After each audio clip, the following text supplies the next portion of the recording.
बहुत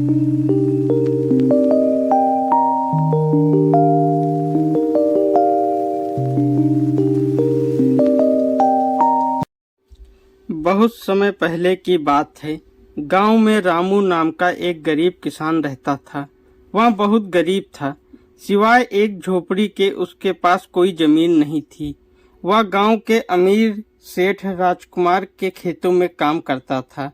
राजकुमार सेठ उसे हर दिन काम के समय खाना देता था और थोड़ा बहुत महीने में उसे पैसे दिया करता था। राजकुमार रामू को अपने खेतों में बहुत काम कराता था और उसे बहुत व्यस्त रखता था ताकि वह उसी का काम करता रहे। रामू ने अपने जीवन में बहुत संघर्ष किया था। वह एक समझदार इंसान के साथ साथ बहुत मेहनती और दयावान भी था। जब भी वह शाम को अपने घर आता तो वह अपने आसपास के सभी गरीब और अनाथ बच्चों को खाना बनाकर खिलाता था। क्योंकि वह खुद भी अनाथ था, वह सबके दुखों को समझता था। रामू के पास भले ही धन दौलत न थी, तब भी वह दिल से बहुत अमीर था। आसपास के सभी लोग भी रामू को पसंद करते थे। एक बार रामू शाम के समय काम खत्म करके सेठ के पास आता है और कहता है कि सेठ जी, 1 महीने से ज्यादा समय हो गया है, अब मुझे पैसों की जरूरत है। आप मेरे काम के पैसे मुझे दे दीजिए। यह सुनते ही सेठ बोलता है, रामू, मैं तो तुम्हें कल ही ये बात कहने वाला था। चलो, आज तुम खुद ही आ गए। रामू, तुम जानते हो इस महीने मेरी बेटी की शादी है। इस महीने तुम्हें मैं पैसे नहीं दे सकता। तुम समझदार हो, क्या इस महीने मेरे लिए इतना भी नहीं कर सकते? रामू सेठ से विनती करता है कि पूरे नहीं तो आधे पैसे दीजिए, मेरे पास कुछ नहीं है। इस महीने आधे से ही काम चला लूंगा। रामू की बात सुनते ही सेठ को गुस्सा आता है और सेठ कहता है कि कैसे आदमी हो तुम? मेरा काम करते हो तो क्या मैं तुम्हें काम के वक्त मुफ्त का खाना भी देता हूँ, और तुम्हें और क्या चाहिए? ये सुनकर रामू कुछ नहीं कहते और वहां से जाने लगता है।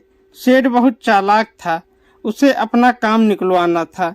रामू को जाता देख वो रामू को पास बुलाता है और कहता है कि रामू देखो, तुम तो मुझे समझो, बेटी के शादी में बहुत रुपये लग गए हैं और तुम्हें नहीं पता होगा, लेकिन हम अमीर लोगों के यहाँ शादियों में ज्यादा खर्चा करना पड़ता है। क्या तुम ये चाहोगे कि गांव में मेरी बेइज्जती हो जाए?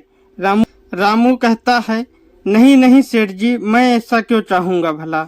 फिर सेठ कहता है, तो रामू, अब तुम ही मेरी मदद कर सकते हो। क्या तुम शादी के कामों में भी मदद करने आओगे? और सेठ रोने का नाटक करने लगता है। रामू किसी को दुखी नहीं देख सकता था।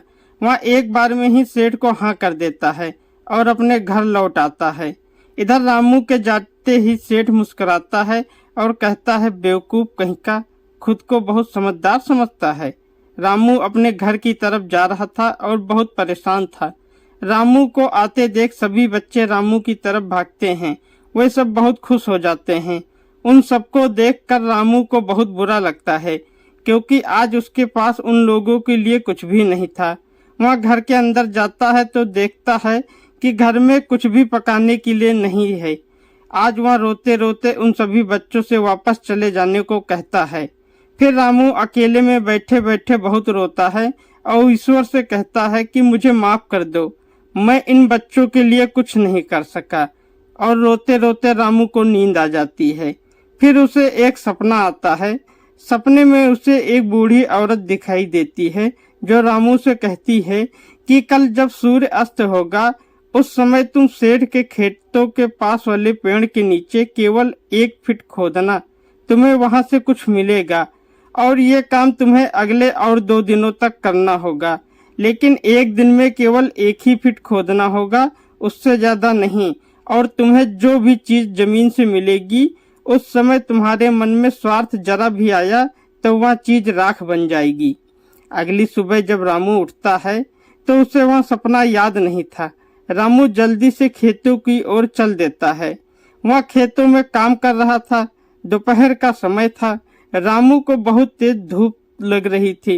रामू ने सोचा गर्मी से बचने के लिए वो पेड़ के नीचे बैठ जाए। अचानक उसे याद आया कि रात में वो सपना आया था।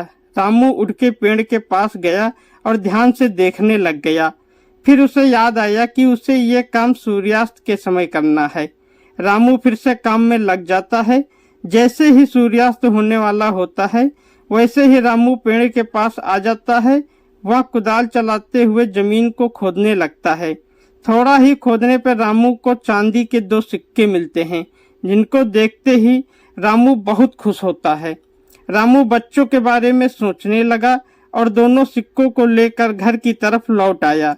रामू एक दुकान से कुछ खाने का सामान लेता है और कल उसके पैसे लौटा देगा कह के घर आ जाता है।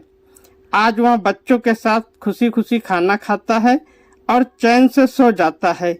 सुबह उठते ही रामू बाजार की तरफ चला जाता है और सेठ के यहाँ संदेश भिजवा देता है कि आज वह खेत नहीं आएगा।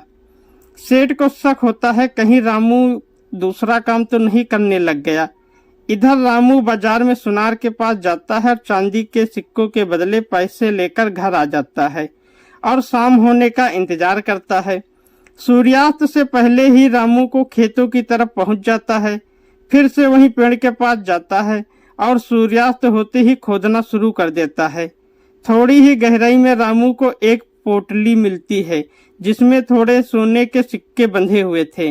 सोना देखकर रामू खुश हो जाता है और सोचता है कि इससे तो मैं कुछ अच्छा काम कर सकता हूँ और सभी अनाथ बच्चों को एक अच्छा जीवन दे सकता हूँ। रामू पोटली लेकर घर आ जाता है। अगली सुबह फिर रामू सेठ के यहाँ संदेश भिजवाता है कि आज भी वह खेतों में नहीं जाएगा, शायद अब कभी नहीं जाएगा, कहकर रामू बाजार चले जाता है। अब सेठ को रामू पे शक होने लग गया और सेठ पता लगाने लगा कि रामू कहाँ जाता है। तो बहुत पता करने पर सेठ को पता चला कि रामू दिन में बाजार जाता है और किसी ने शाम को उसे सेठ के खेतों की तरफ जाते देखा है। तो सेठ ने सोचा कि आज वह खुद रामू पे नजर रखेगा। सूर्यास्त से पहले रामू फिर से खेतों की तरफ जा रहा था। सेठ भी उसका पीछा करने लग गया और छुपकर सब देख रहा था। जैसे ही सूर्यास्त हुआ रामू ने जमीन खोदना शुरू कर दिया और थोड़ा ही खोदने पे रामू को एक घड़ा मिला। रामू ने जैसे ही घड़ा हाथ में लिया वैसे ही सेठ ने रामू के हाथ से घड़ा छीन लिया और हंसने लग गया। सेठ रामू से कहने लगा, तुम तो बहुत चालाक निकले, मैं तो तुम्हें सीधा समझ रहा था, लेकिन तुम तो गड़े खजाने की ताक में बैठे थे। इतने दिनों से आज मुझे ये मौका मिला है, लेकिन अफसोस कि अब ये घड़ा मेरा है, जरा देखो तो इसमें क्या है। सेठ ने जैसे ही घड़े के ऊपर रखा कपड़ा हटाया, सेठ की आंखें फटी की फटी रह जाती हैं। घड़े में बहुत सोना भरा हुआ था। सेठ ये देखकर खुश हो जाता है और सोचने लगता है कि अब मैं पूरे गांव का सबसे अमीर आदमी बन जाऊंगा और पूरे गांव पे मेरा ही राज चलेगा। यह सोचते ही सेठ घड़े को देखता है तो घड़े में राख भरा हुआ था।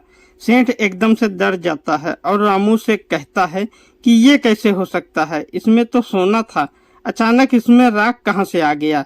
रामू हंसते हुए बोलता है, सेठ जी आपको क्या हो गया है, इसमें तो राख ही था, आपको ही सोना दिखाई दे रहा था। रामू हंसते हुए वहां से जाने लगता है।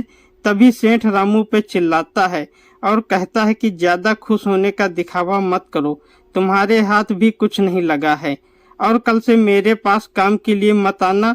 अब मैं देखूंगा कि कैसे तुम्हें काम के लिए भटकना पड़ेगा। रामू ये सब सुनकर भी मुस्कुराता हुआ वहां से चला जाता है, क्योंकि रामू को इतना धन मिल चुका था कि उसे किसी के यहाँ काम नहीं करना पड़ेगा। कुछ समय बाद ही रामू एक बड़ा व्यापारी बन गया और रामू ने सभी बच्चों को अच्छी शिक्षा दिलवाई। अब उन बच्चों को भी भटकने की जरूरत नहीं थी। दोस्तों, कहानी अच्छी लगी तो वीडियो को लाइक करें, शेयर करें और हमारे चैनल को सब्सक्राइब करें। धन्यवाद।